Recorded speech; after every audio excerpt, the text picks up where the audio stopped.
Hi, my name is Lauren Palmer. This is my week 5 interactive concept presentation for Gen Chem 1.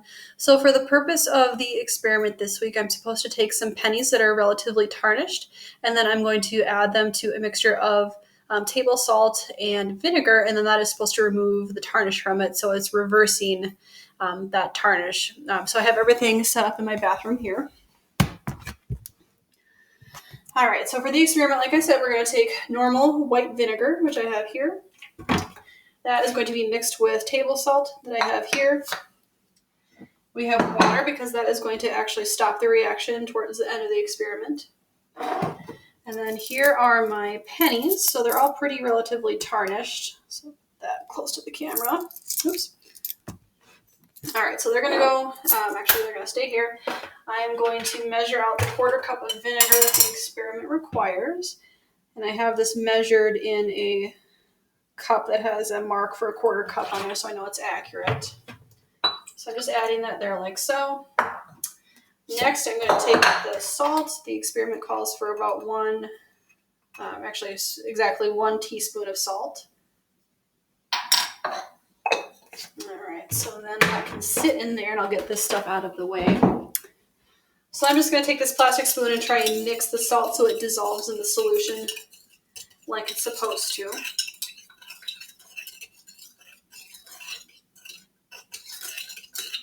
All right, so I'll let that sit for a moment and get that out of the way.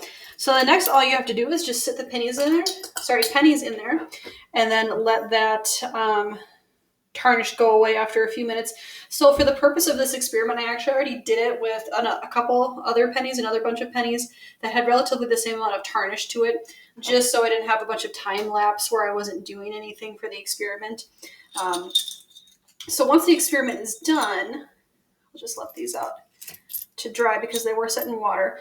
Once the experiment is done, so we'll pretend like 5 or 10 minutes or 3 or 5 minutes have passed for these, and actually you can already see a lot of the tarnish has gone away on the pennies. So once that's done, or when you think it's done, you just want to set it in the water for a moment because the water is actually going to stop the reaction taking place. So just pull out, like, here's a penny that's really shiny just from it being in there for a few moments. All right, so I'll do that. So that's actually just the end of the experiment. So what we're doing is we're taking the vinegar and the salt, creating a solution with that, and then the tarnish on the penny is actually copper oxide. So that's what gives it that discoloration that we're looking for, or trying to get rid of, rather. So the copper is actually has a positive charge, and then that is going to combine with the negative charge of the oxygen when the penny is exposed to air in its natural state. So that copper oxide is actually dissolving in the salt and vinegar. So it's not actually dirt or grime that you're getting rid of, it's that copper oxide. And then the water is stopping the reaction, like I said. So once that happens, once the pennies are dry again, then the new surface is nice and shiny again. That is slowly going to react again with oxygen and then create that copper oxide that will form on the surface. It's not going to occur nearly as quickly as it would, or as the reaction occurs. The reaction occurred within several seconds, and over several minutes, more and more of that tarnish will go away. So this tarnish that will come back to this penny will take a very long time to actually take place. Oops, almost tripped. So for the purpose of this experiment, it was obviously successful. So if it wasn't successful, a couple different things could have happened. I could have just not let the pennies sit in the solution for very long. Maybe I didn't use the right amounts of vinegar versus salt.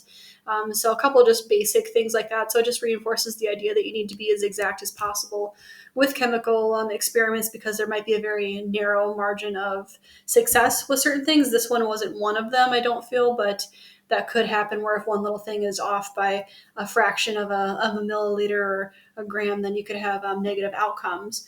But in terms of the experiment, like I said, it was a success. One of the bigger examples I could think of, aside from just the pocket change with this tarnishing process, would actually be the Statue of Liberty. So the Statue of Liberty, most people know that it is made of copper.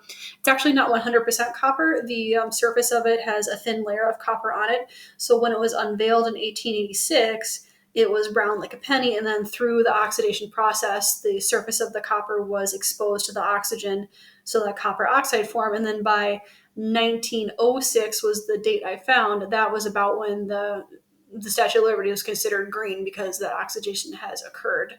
So overall, I thought it was a good experiment. So thank you for listening.